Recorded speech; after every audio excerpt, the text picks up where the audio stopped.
A difficult afternoon. What did you make of the performance overall?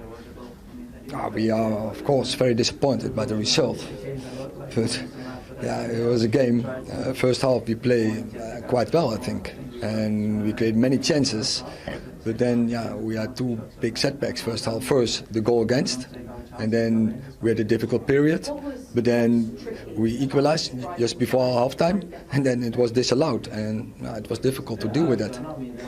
The way you started with a sort of slightly different formation and the game plan, do you think that was working well, particularly the first sort of 15-20 minutes? Absolutely. Yeah, the first 20 minutes were very good. And as I said, after they got the goal, actually maybe their second attack and their first chance, we have to keep going and stick to the plan. And because it worked well in the first part of the game, and also after that in possession we created some great chances. We didn't get the goal, but I think we played well. I mean, it was a great moment when Rasmus got his goal. Special moment for him. Such a disappointment for him. Such a narrow margin. Yeah, but that is the period where we are in, and we have to fight back, and we have to stick together. In this moment, it will pass away, but it's not coming. We have to work for it, and you have to believe in it. Then we will turn it. When in the second half it got to 3-0, for you as a manager, what are you looking for at that point? Are you looking for a response? Are you looking for pride and fight? First of all, if you get that second goal, and again that was probably the second chance of the game, and you have to do it. And of course, then you look at your team. Okay, who has the character? Who is taking the lead? Who is taking the initiative in such moments? And it's of course difficult to deal with it, but you have to do it. And as I said, if we stick to the plan, stick to the rules, and have to believe, and we have to fight as a team, and then we will turn it. Special moment for Hannibal to get his first goal for the club, and he obviously made a bit of an impact when he came on as a substitute. He did where we brought him for, having an impact, bring energy. He did it, I think, but there were more. I think individual like Jogo played very well. Rest for this moment, Rasmus Højlund was a threat all the time. So we had some good players on the pitch, but unlucky. Unfortunate. We didn't get what we are looking for. That's the result. After a result like this, some would say a trip to Bayern is not ideal, but in fact, could that lift everybody, a game of that magnitude? We have to analyze this game, be composed, and see where we have to improve, and then we go to the next opponent. Thank you very much indeed, Erik. You're welcome. Cheers. Take care. Welcome back. 20 goals on this incredible Premier League Saturday so far. We're going to look at some that Peter does not want to look back on, but he's going to have to, because another terrific. Things got even worse for your former club. Make no mistake, Brighton's a top team. It's a team that can claim a stake in the European places again this season. Man United, the way we have played so far in the 5 games, lost 3 of them, we have our issues. And that was evident today. There's a big, big difference between Brighton and Manchester United today. And I just have to, what the Zebra has done to this team is incredible. The way they play football, the risks they take, and how comfortable they are on the ball everywhere was in stark contrast to the way that Manchester United played. I think the biggest compliment for Brighton is that before the game, when you looked at the both starting 11s, you thought to yourself, will this be a shock if Brighton win today? And the answer is a resounding no. It wasn't a shock at all. The way Brighton played, the way United played, the way Roberto De Zerbi sets his team up, the options he had coming off the bench. Yeah. It was a well-deserved victory, wasn't it? And they weren't hanging on, were they? 6 changes as well in the starting lineup at Old Trafford. Who does that? Yeah. The guy must know something that we don't know. Well, he knows that Pascal Gross loves playing against Manchester United. 7 goals in 11 games. In fact, only Mo Salah and Steven Gerrard have scored this amount of goals in the Premier League as a visiting player.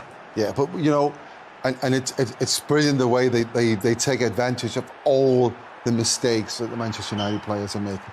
Because you can point to everywhere in this move. Dalot not tight enough. I mean, look where Dalot goes now. Look where he goes. Mitoma's got the ball. Look where he runs. Backwards, backwards, backwards, back. He doesn't affect the ball. He is a defender, and he's not affecting the ball whatsoever. And then as for Martinez, what was he seeing in there? Launching himself in. past Lindelof, just committing. And it's kind of what happens at the moment with Manchester United. It's very individual what happens. So players, for instance, Martinez trying to be a hero, trying to get in and block it. And people know this. Again, here, if we look at him on the replay, he puts himself in the position directly in line with the goalkeeper on the ball. But he should be closing down rather than just stood up trying to block the... And he's not... I mean, even if you want to block the shot, don't get out of the way then. Then stay tall. Turn your body, yeah. You know? So it's clearly... Things are not right at Manchester United. How testing is this so early into the season then for Erik ten Hag here, with all the issues he's got off the pitch as well? Massive pressure, of course. Manchester United is one of the biggest football clubs in the world. They have so many supporters everywhere. And everything that Manchester United is doing is being talked about everywhere in the world. And of course, and I don't want to talk about the outside of football issues because they're there. We can't hide away from them.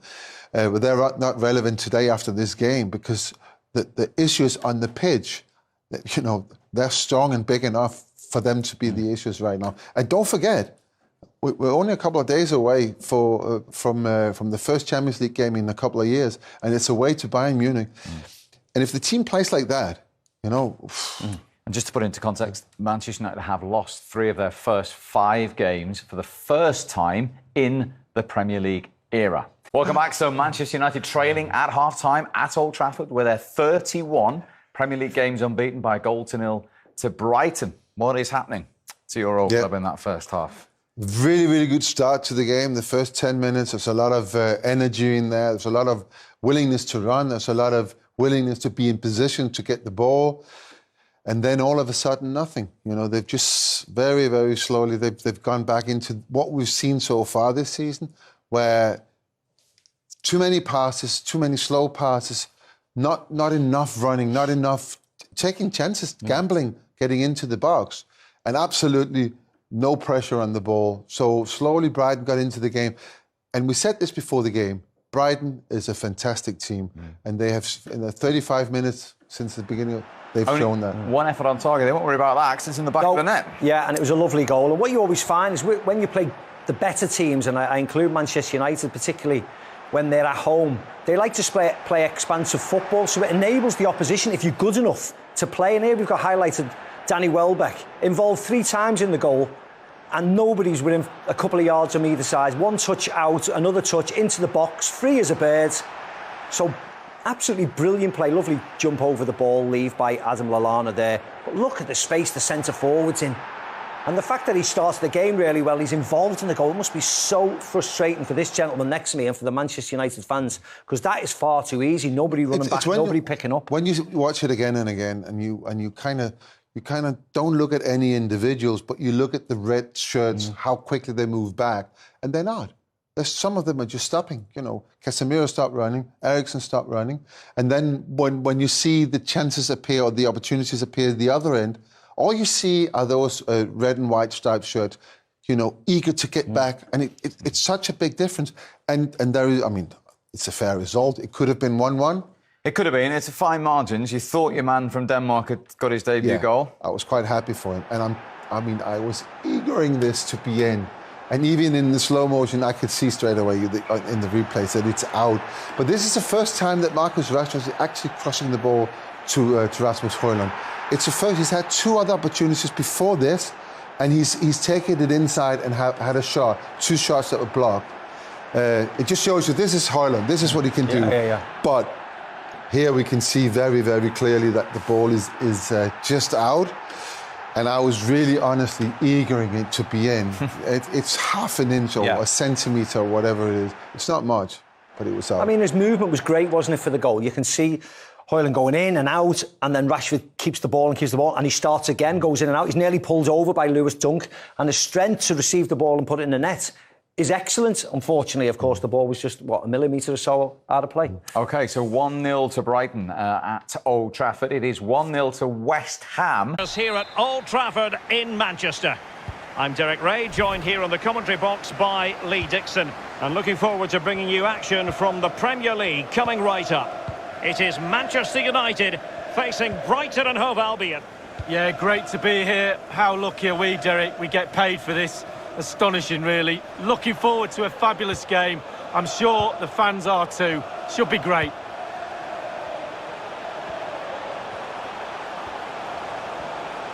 Cavani. And now he must score. And a goal it is.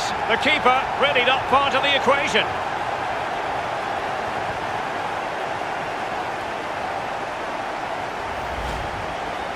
Well, here's the replay. You've got to ask questions about the back line and the goalkeeper. They're simply not there. Well, let's have another view of that goal. So the match has restarted. 1-0 here.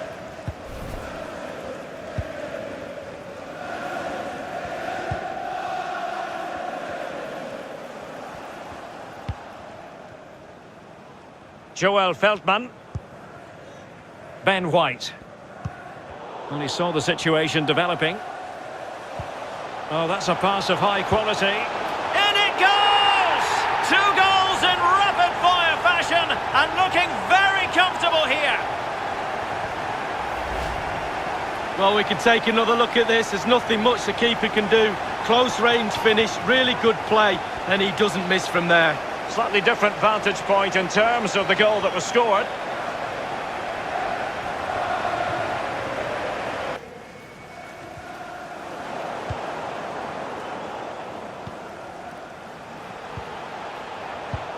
High quality defending.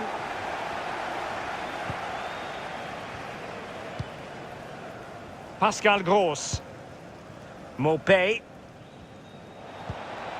Trossard. Might be a chance here.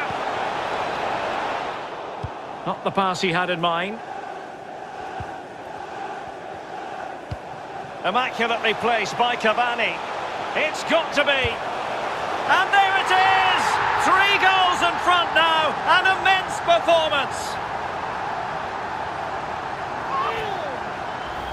Well, let's see the replay and look at the pace at which the counter-attack happens. And he takes full advantage of the time he's given. It's an accomplished finish too.